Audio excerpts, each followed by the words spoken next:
Hi, I'm Alex Robinson here from Threshold.whole world, and I'm so excited for today's webcast about difficult stories. I've worked in social impact for as long as I can remember, and always at the intersection of data and digital technology, human rights, and international development. And I have had so many times where I just get stuck in the numbers and I struggle to tell the human story behind them. And I think back to my time working at USAID on a team of technologists, software engineers, private sector partnerships experts, and on this team that was stood up to use digital technology and private sector engagement to advance Ebola response and recovery. And we were working on really tough to explain concepts like software interoperability between health systems and mobile payments and internet expansion. And I just really struggled to explain why these things mattered for people on the ground. And after a couple years, particularly, I was working on designing evaluations of in Liberia.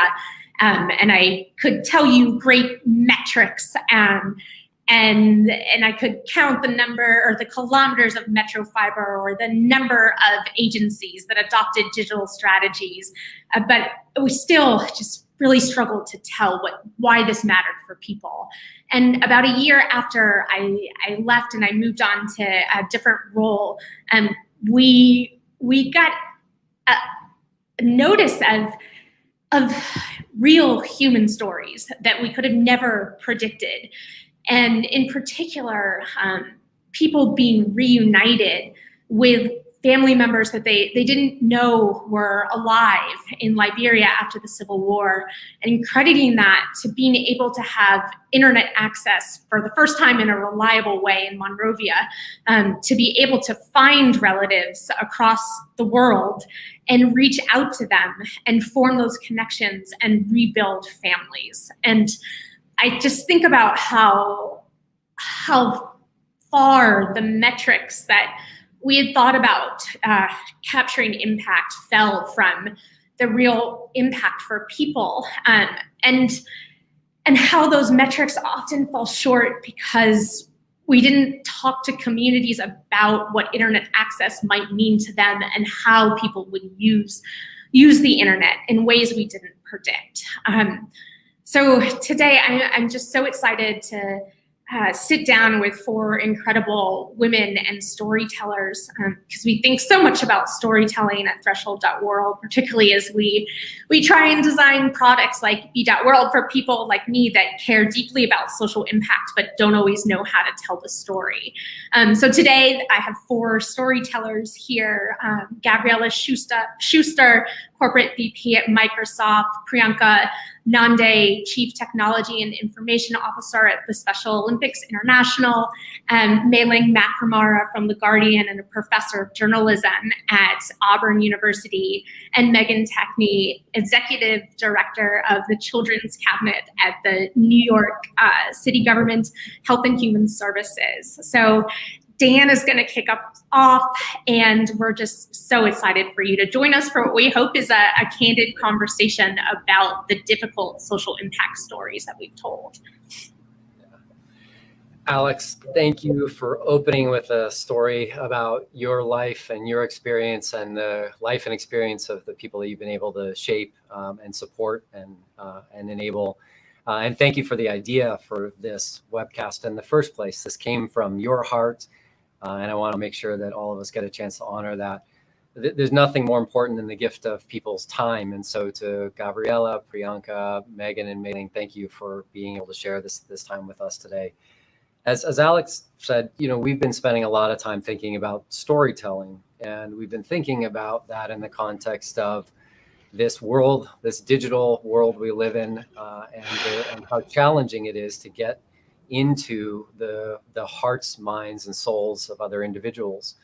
And we've been trying to understand, why is it that this fundamental thing that we've used throughout history to inform and inspire this idea of a story is so difficult in this world of digital livelihoods and of billions of signals throughout the day.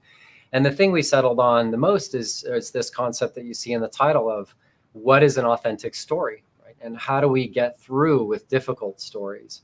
And so there are many formulas for that, but there's no silver bullet. And so our hope through the course of the webcast today is that through the personal stories of the individuals that we're so lucky to get to spend some time with, we'll all learn a little bit. And I'm really looking forward to learning from the 2 incredible guests that I get to speak with for the next few minutes or so. So it would be impossible for me to do justice to introductions to either one of these individuals. So I'd love for them to introduce themselves, and then I'll have an opportunity to ask a couple of questions. So Gabriella, if you wouldn't mind going first, I'd love it if you could share with everybody a bit about who you are and what you do during the day. Absolutely. So thank you so much for having me. Thanks everybody for joining us here. I am a corporate vice president at Microsoft. I have worked at Microsoft for the last 25 years and in high tech for the last 30 years. In my day job, I'm responsible for Microsoft's partner ecosystem and building that out. I'm also a passionate diversity and inclusion advocate. So that's me in a nutshell. Anka, if you wouldn't mind jumping in and going next, that would be great. Sure. Thanks, Dan, for having me, and thanks to Gabrielle. It's good to see you.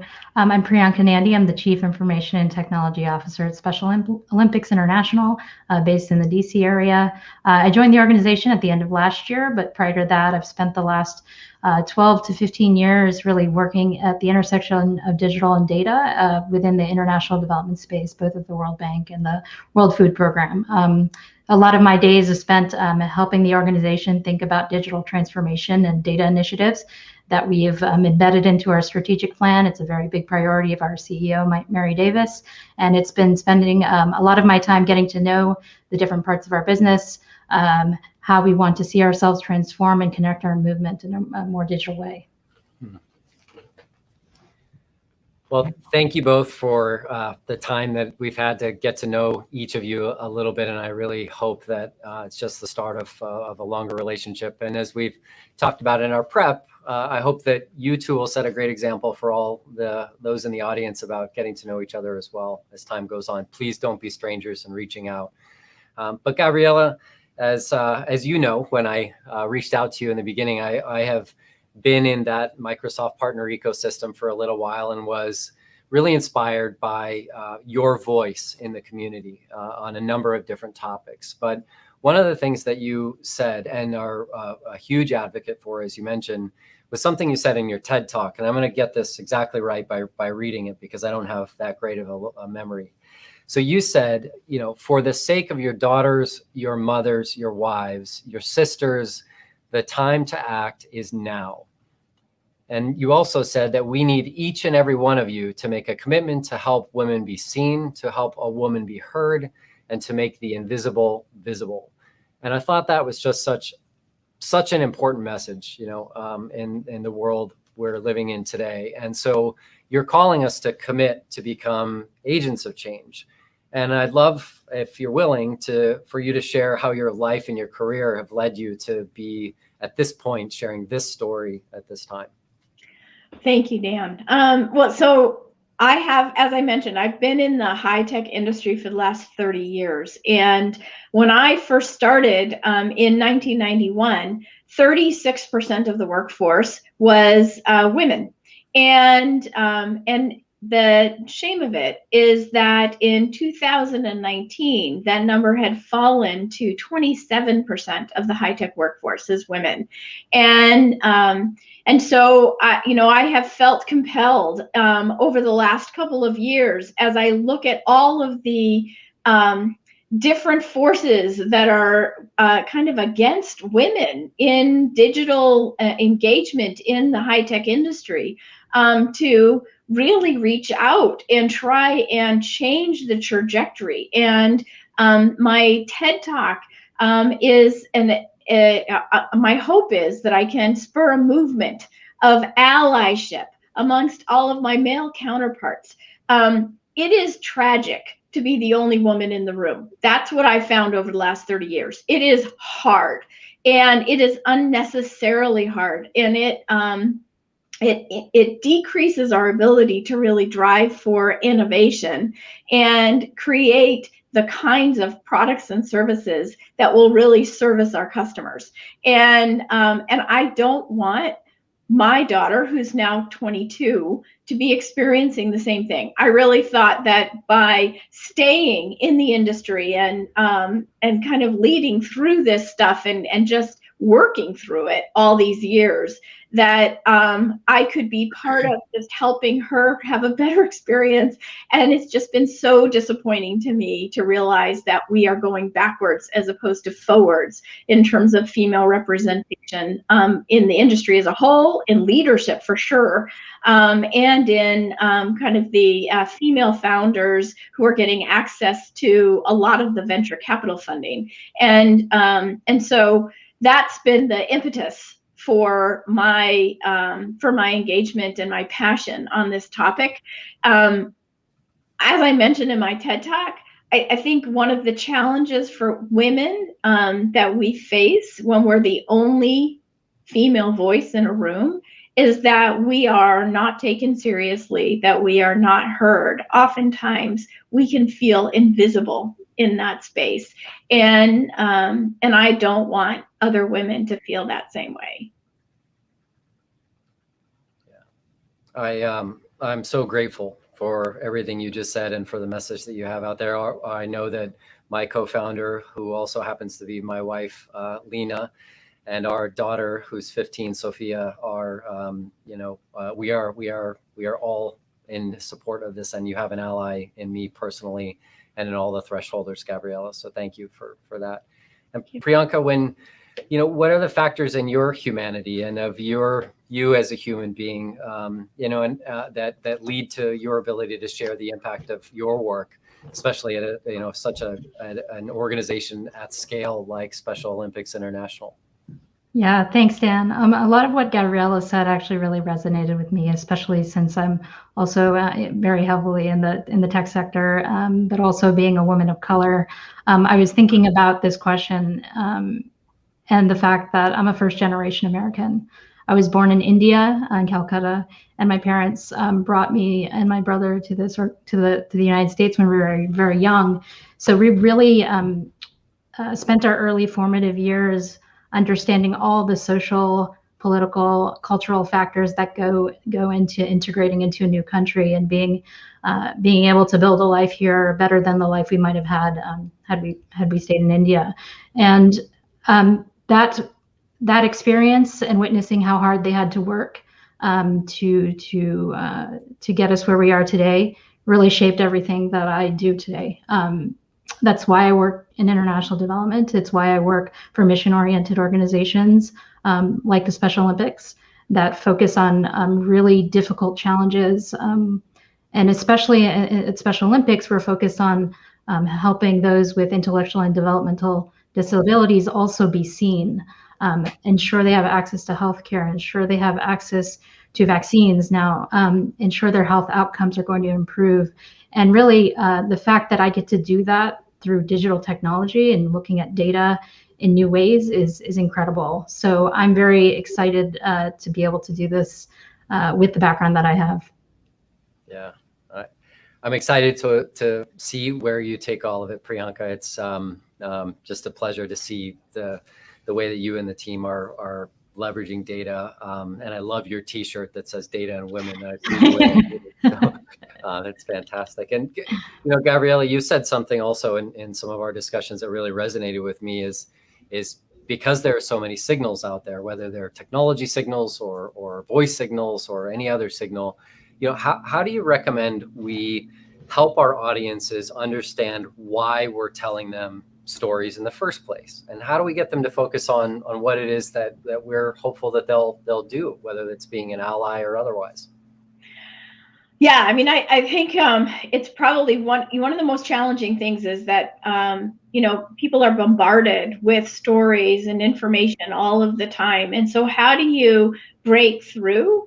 And I think it's how do you make it personal? How do you help someone to relate to what you're saying? And to me, the best way to do that is through vulnerability. It's through your own authenticity.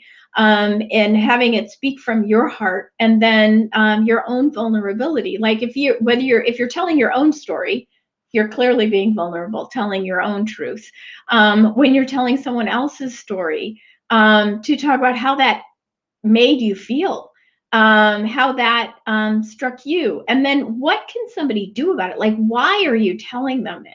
And really frame that up front. So for me, I tell people right up front, I want to inspire you to be an ally. I want to inspire you to take action. I'm asking you to be a change agent. And now let me tell you why and what you can do. And exactly how you can go about doing that, and making it super actionable. I know my team knows I need that reminder quite a lot, and I hope that the audience really appreciates it as well. And back to you, Priyanka.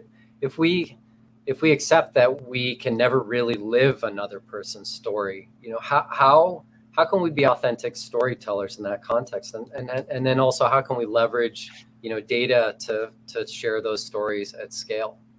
Oh, I love this question, Dan. Thanks. When I think about authenticity, I really think about, first of all, limiting your assumptions about what story you're trying, or the subject of the story you're trying to tell. I also think about being very curious and asking a lot of questions and really listening. So those are the core tenets of what I think you need to be able to be an authentic storyteller, is really having that whole context as much as it that you can get. And I think data is a big piece of that. So kind of going into that concept, in the nonprofit sector, I've seen that looking at data that covers not just the information we're gathering about our constituents, whether that's a beneficiary or, in our case, athletes, but also the geopolitical, the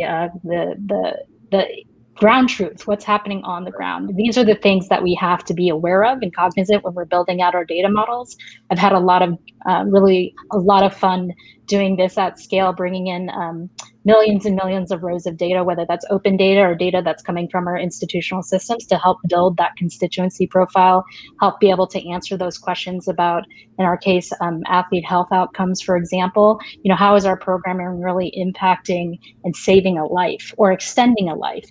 These are the types of questions I encourage my leadership to be able to ask and answer. And technology and data is really our way of doing that. It's going to help us make better operational decisions, of course, extend that donor dollar, but also, like I said, be able to really impact that person on the ground. And I can think of a million examples of how I'm seeing nonprofits start to leverage the technologies out there, whether they're our corporate stack, or whether or not we start looking at open source technologies. There's lots of ways to do it. So I'm a big fan.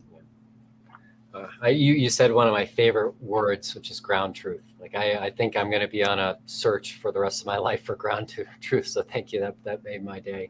I could spend the entire webcast with just the two of you, but that wouldn't be fair to Alex and our other guests. So I'm going to thank you, but I'm going to also let the audience know we're going to work our way through to an open Q&A session towards the latter part of the session. So please know that Gabriella and Priyanka will be here to answer questions or share thoughts with you.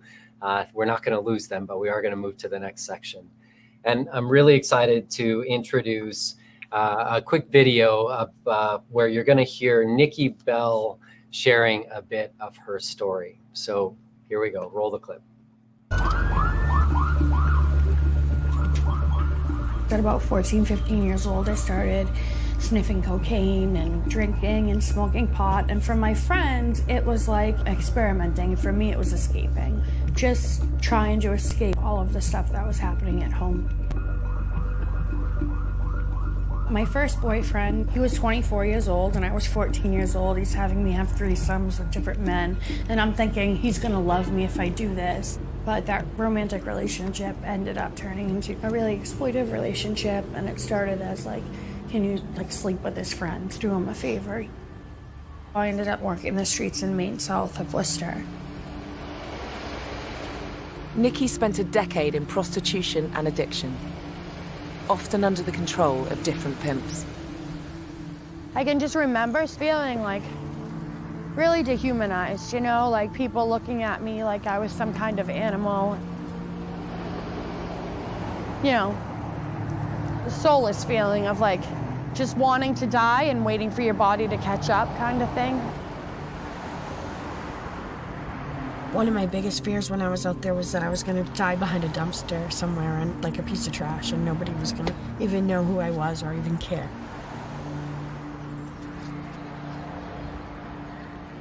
I remember being in here a lot, especially in the middle of the night. I would always try to go short on my drugs so I could save money to get a cup of coffee. To my first mugshot at 24 years old. And that's halfway through. 30 years old, I look like I'm about 50. And my last mugshot, I had just been beaten up by a sex buyer, so my lip was split, my eye was black. That was my last arrest. You know, I had like taken on this identity of like, that was my only value, that was my only worth to this like world.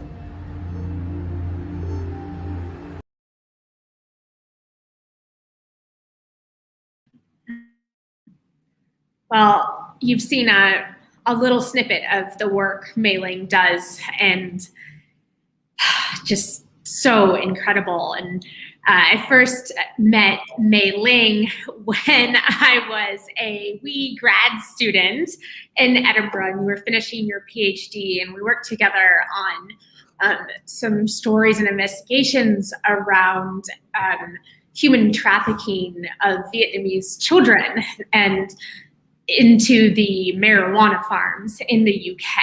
And it was something I'd come from working for over 2 years in Nepal and trafficking investigations, but it was a story that I had never heard of before. And to me, you and Megan, who we have here, just when I think about people that tell difficult stories and that move mountains with them, you two immediately came to mind. So so excited to have you both here today.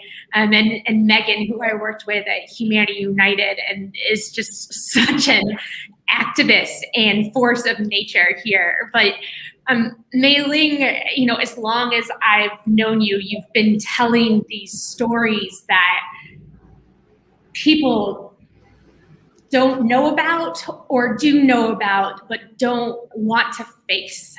How do you find these stories and what moves you to tell them? Well, thank you, Alex, and thank you, Megan, for sharing this panel with me.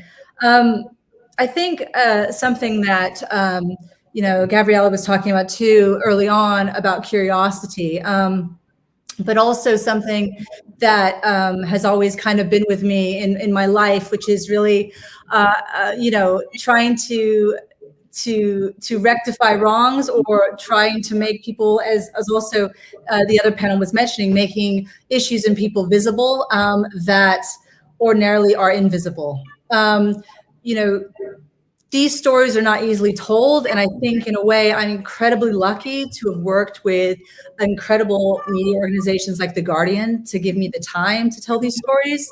I think, you know, being able to get the space and the patience to build trust with people to seek out these stories and have the time to develop and counter some of these broader powerful narratives that are in our society, that permeate our societies, takes a lot of time. And so for me, I'm not a breaking news reporter.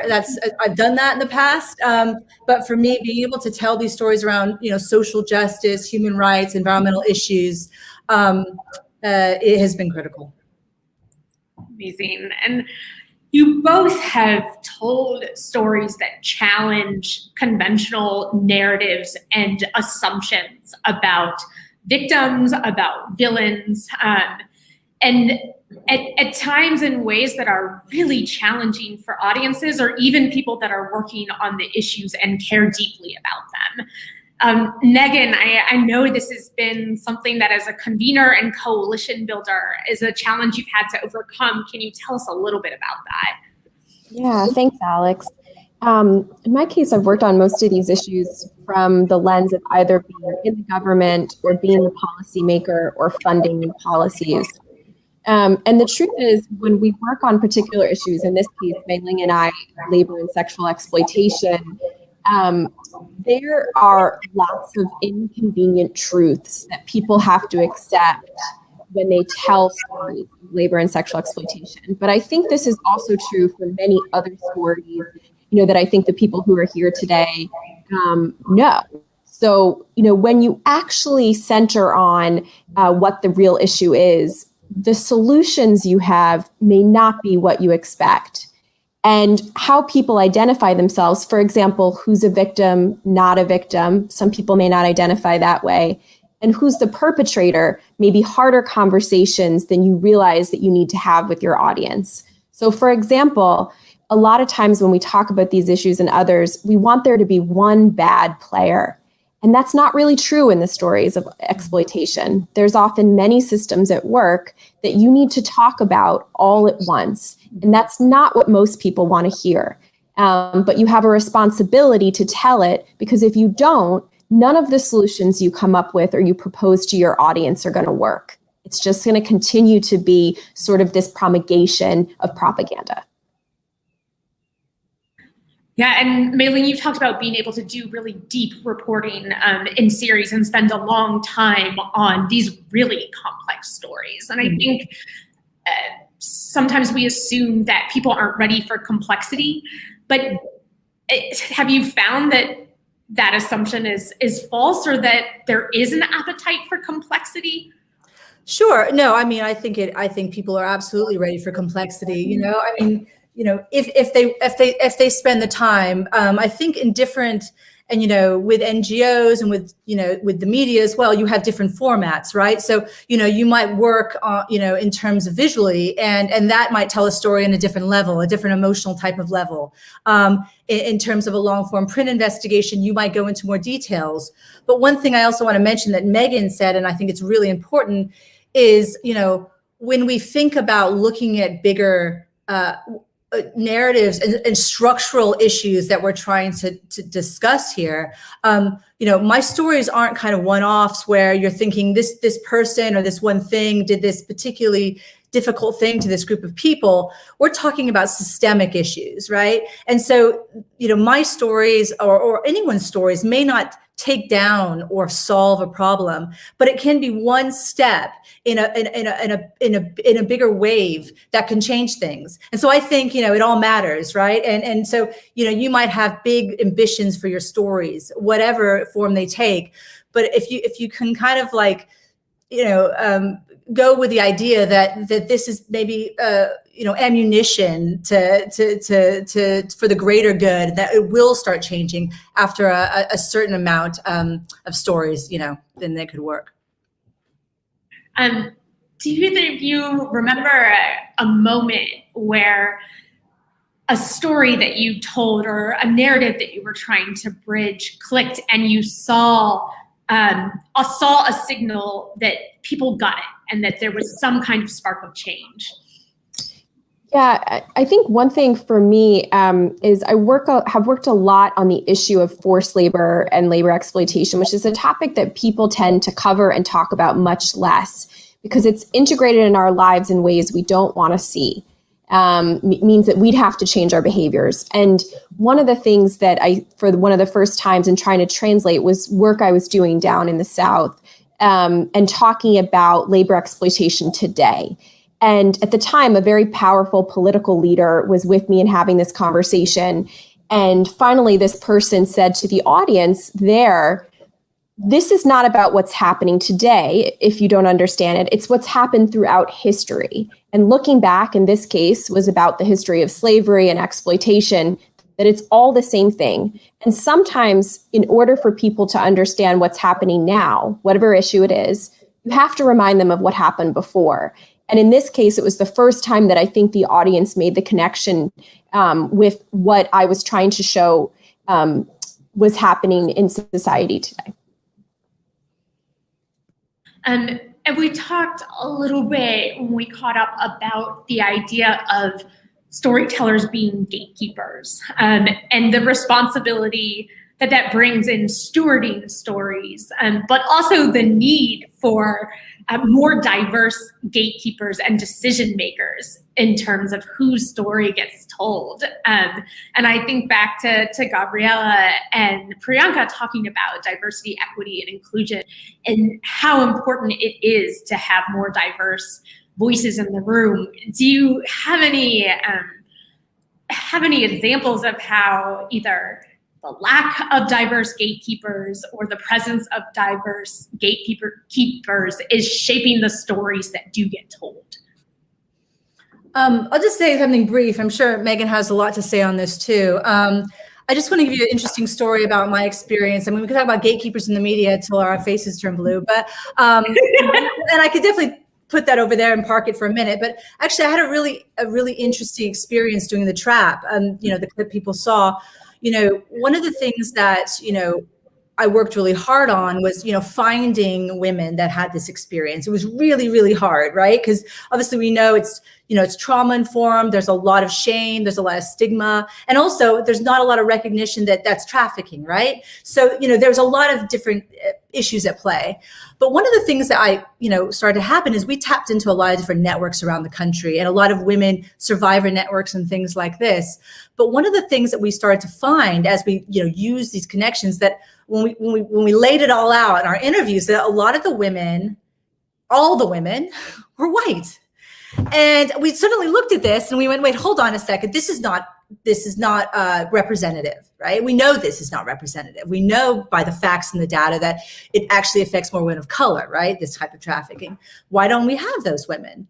And one of the things that we didn't do this as an empirical study, but what we kind of figured was that, in terms of agency, it's kind of on a continuum, right?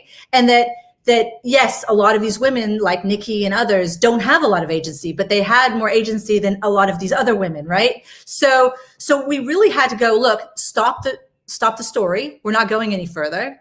We need to get more women that are able to talk to us, that are representative of this. And, we just took the time. And if you take the time, you'll realize that, you will find all those women. And it's not tokenism. It's not, we need to have one woman here for one, it really is, we have a duty. We're duty bound to show the audience that this doesn't just happen to these women and this dynamic. And so, in terms of gatekeeping, I think, if you work with a good organization that says, look, we'll give you that time, it really matters. Sorry, Megan, you go ahead.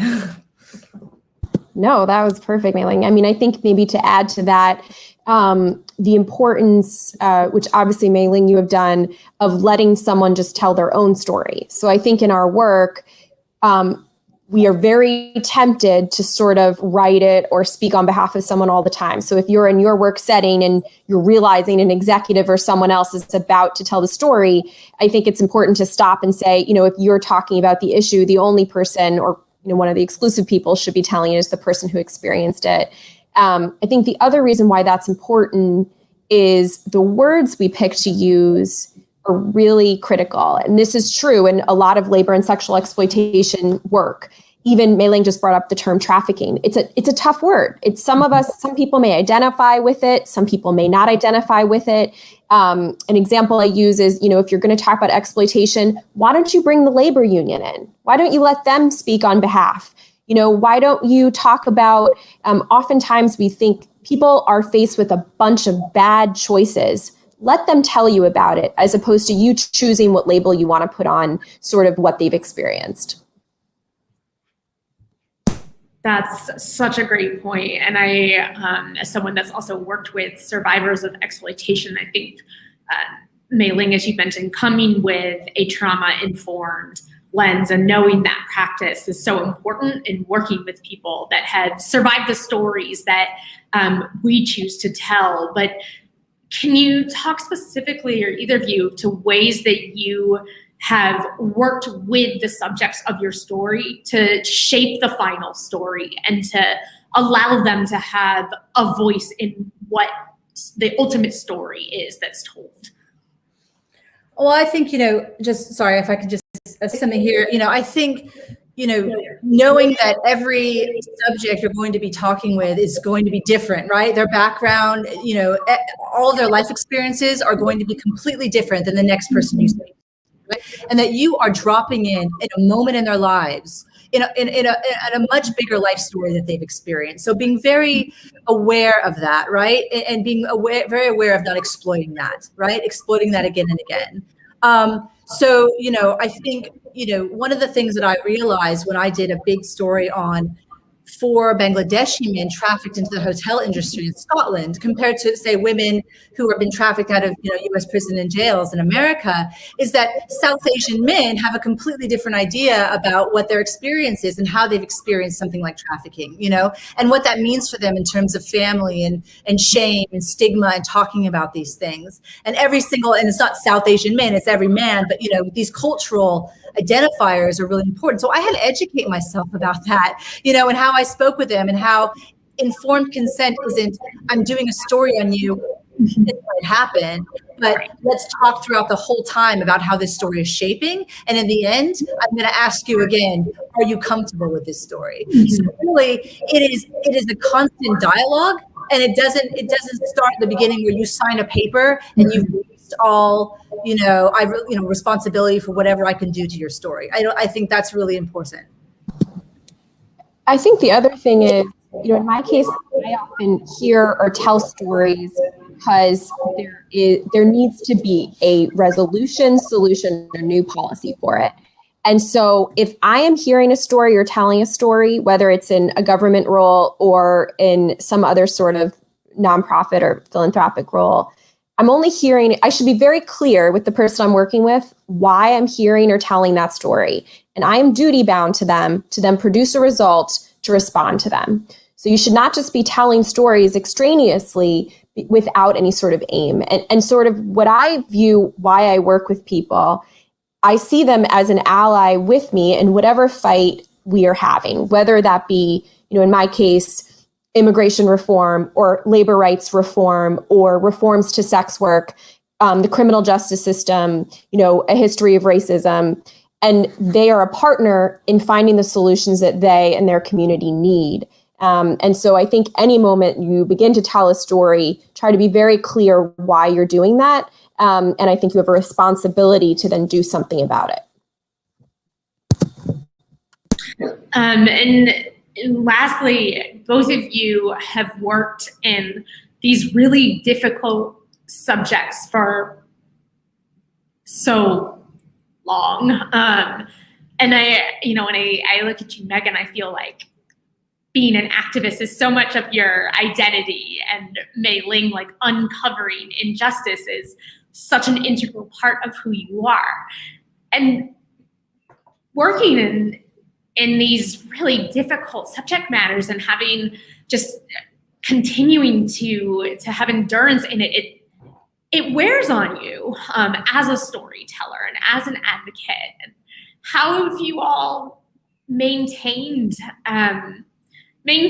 that perseverance? And not to say that for me, I chose to leave working on direct services and counter trafficking because it took a toll on me and I couldn't compartmentalize. And it didn't mean that I was less than or better than anyone else, but just that my skills could be used more effectively in different ways than someone's could be used on the front lines. But how have you taken care of yourself as you remain a storyteller? Megan, do you want to go first? Sure. I think that it's the least, I don't mean it that way. I feel like it's the least we can do. I think it's the least you can do is to repeat someone's story. You're not living their story. So, and Alex, you're so kind, but I think it's, this sounds bad, but it's not that brave, So I think we all have a responsibility to repeat the stories that we hear and make a difference in them. I also can say that in our history, repeating stories over and over and over again, even the stories nobody wants to hear, has led to some change. There's a lot of change that still needs to be done. But that's sort of the comfort for me, which is that, I've seen in action that in small ways on local levels, national levels, we've been able to change dialogue. And I hope that we can continue to do so. Yeah, I would just quickly add, it's a little bit different from Megan, but I think to do the kind of journalism in human rights and social justice and things, you have to have a lot of empathy, right? And no one, unfortunately, there's great centers like the DART Center and all these ones that talk about trauma, but, no one sits you down when you start doing investigations and says, these are boundaries, right? They give you ethical guidelines, but they don't say, for this story, when you do trafficking, and you spend weeks and weeks in a prison, and then they're all lining up and they're telling you every personal story, you need to tell them stop. You don't do that because that's not what life is about, right? Life is messy, okay? So I think in terms of, looking after yourself and things, you're right. I mean, Megan, your story or your experience, obviously, is going to be less traumatic than the people that you're doing, but at the same time, you're doing them repeatedly. And I'm in an edit and I'm watching this over and over and over again. So I think being self-aware and being very careful, but also taking the time to step back and knowing that you have to let go a bit of these stories and also not feel guilt is really, really important. Because you're empathizing, guilt, it plays a big part in that, which is I go home and I have a family, or I have two parents that raised me okay, and I didn't have a situation, and feeling guilty about that, and then realizing that, it's okay. The life is so unfair, and to recognize that. And I think just to kind of go forward and try to fight the good fight.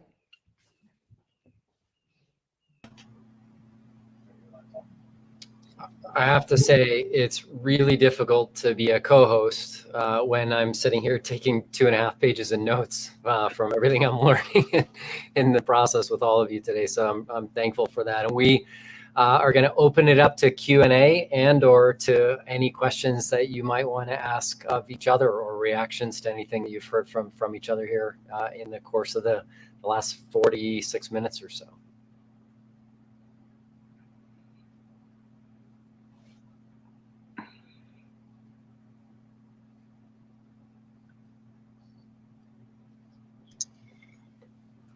Gabriella, if you don't mind, I wanted to ask a question about, since your TED Talk, have you had experiences with people who have seen that talk and come up to you and kind of mention how it might have impacted the way they were thinking about diversity, equity, and inclusion in their workplace or in their context? Yeah, I mean, thanks. The response has been really phenomenal, actually, right? Because when I told my story about sitting in a room, not being heard and feeling invisible, I had so many women come through, direct contact and through the social contact saying, I thought it was just me. Like, I've had that experience. I've been that only woman in the room. I thought it was just me. And I mean, almost to the point that I think my next TED Talk should be, it's not you, it's the system, right? And that's what needs to change. And so, that has been, both kind of sad for me that so many other people share that same experience and have felt that same way. And I guess validating that we really need to take action, right? That we really are at a crisis. And then I've heard also from a lot of men who some of my coworkers who have reached out and said, I hope that wasn't me. Like, was that me? What can I do differently? And how do I show up differently? And what would I do differently? Mm-hmm. And that's exactly what I want, right? And I want to create the dialogue that says it is not so hard to be an ally. It is not so hard to recognize that someone is not being heard and enable them to be seen and be heard, or that, that they're covering, and enable them to be authentic and to feel comfortable, and to create that olive branch and invite them into the conversation. And that's the movement, right? Because if we can create that level of inclusion, then we create empowerment for the people who have been working on the fringe, who feel invisible.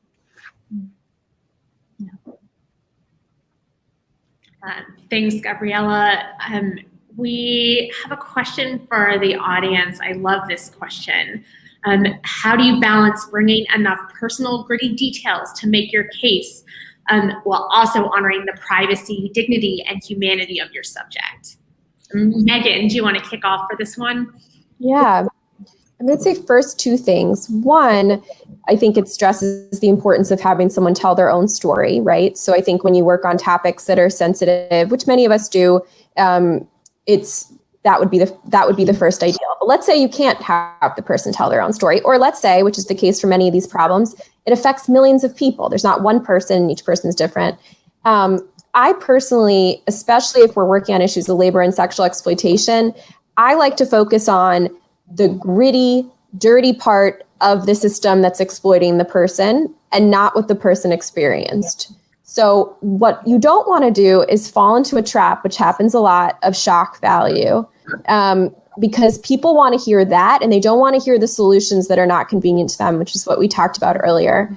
And so they don't want to hear, well, actually, if we had a better labor system or immigration system, or we didn't have laws like that, this person wouldn't have experienced it. So I try to constantly shift this conversation back to what needs to be fixed and not to sort of what I think the pieces they want to hear are.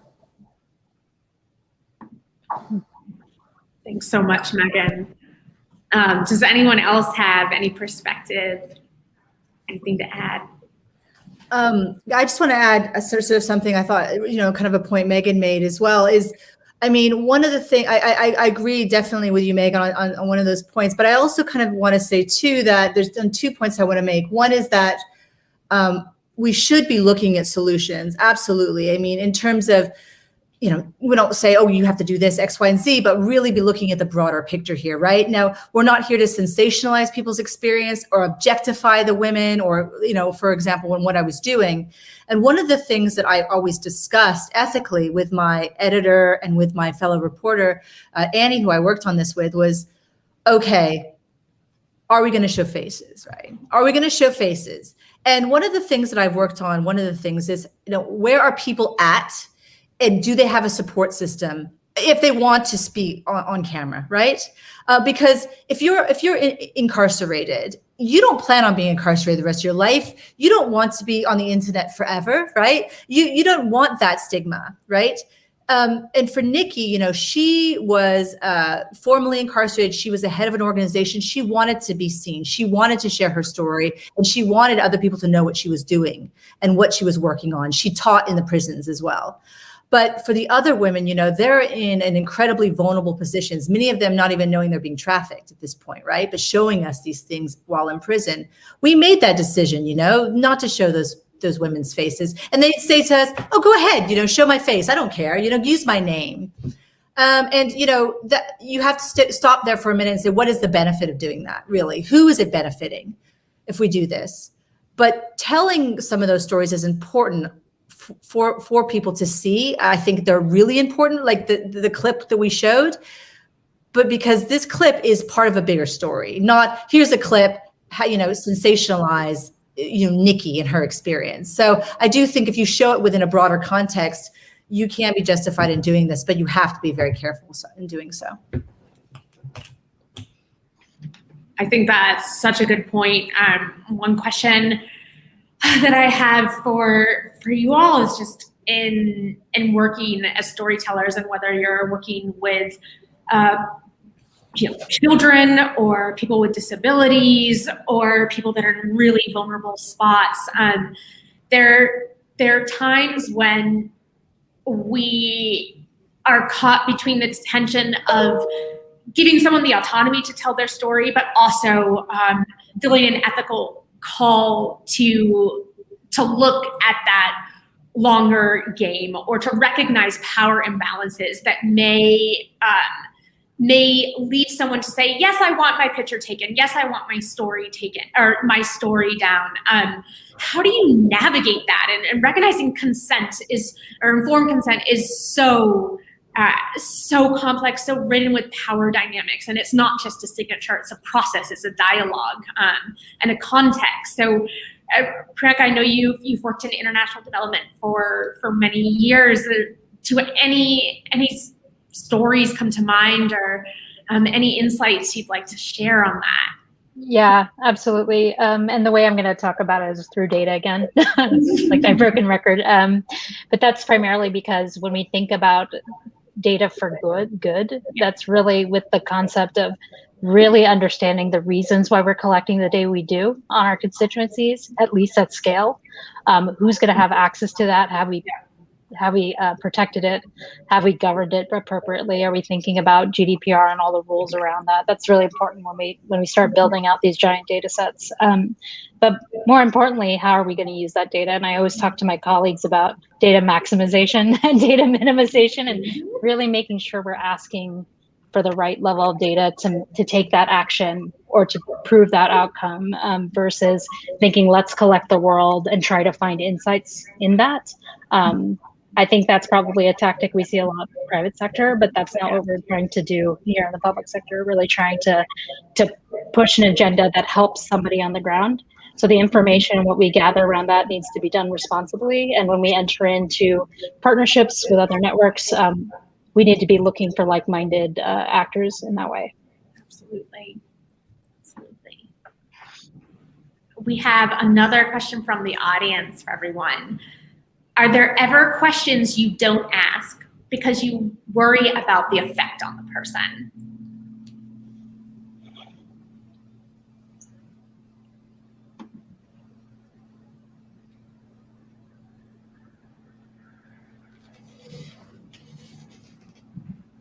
Yeah, I think in our context, we do all the time because, again, back to my point on not making assumptions. I think we have to be sensitive of the language we use around the subject area that we're in the middle of. And I think going too personal, if that's not the right way to approach what you're trying to learn, is probably one tip that I've learned. Really thinking about the dignity of that person and their privacy, of course. So those are some of the things I think about.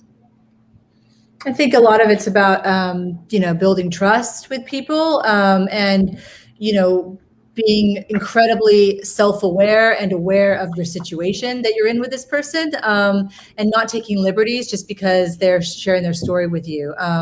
The important thing, I think, too, is being cognizant not to ask someone to repeat their story again and again and again. That's the one take, and I also kind of feel that sometimes, if you go back and you spend time with people and you show up every time, I went over many weeks and many months and, back and forth to prisons and back on the streets of Worcester. And these women would see me and every time they would open up and tell me new things. I think it's just about not parachuting into these stories and thinking that people are would you do that for somebody else? No. So don't expect someone else to do that for you. I also think, Alex, it's also, you always want to ask yourself, why are you asking the question? So if you don't have a goal for that question, in my opinion, you shouldn't be asking it. So I think the thing is, it's particularly if you're working on a topic that's tough, just out of general interest may not be appropriate. Yeah, I think to me that's the key. Does it further what you can do for them and how you can support them and how others might support them?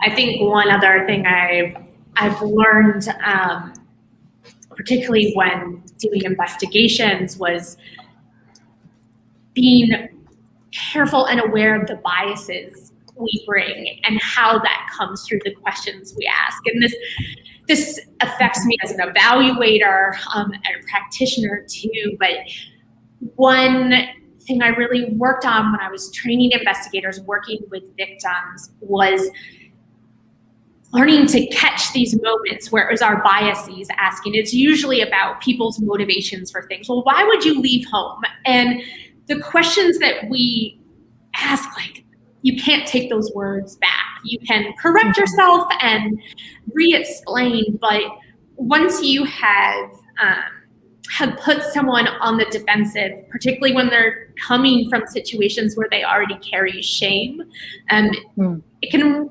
really transgress a line of safety for this person whose story is being told.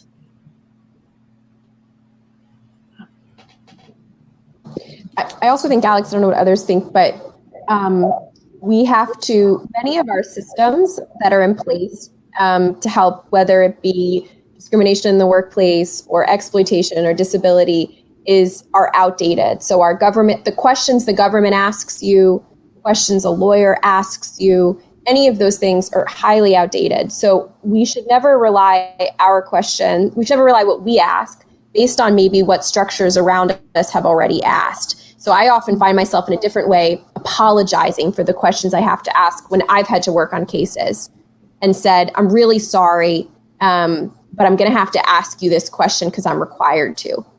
And putting that up front, as opposed to, that's not really what I'd ask you, but I'm being told I need to ask you that right now. Mhm.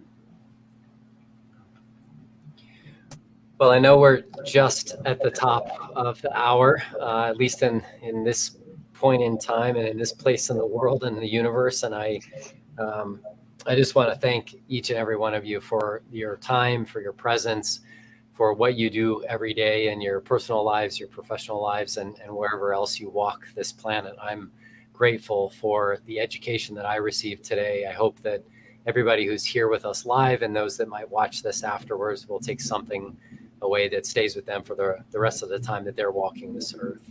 There are a variety of calls to action that will pop up on the screen in a couple of moments, and I hope that you'll take the time to use the context of this conversation to build more trust, to recognize your duty in telling stories, to ensure you understand consent, and that you really are an ally in every chance that you have the opportunity to do so, however much privilege you may or may not have in that moment.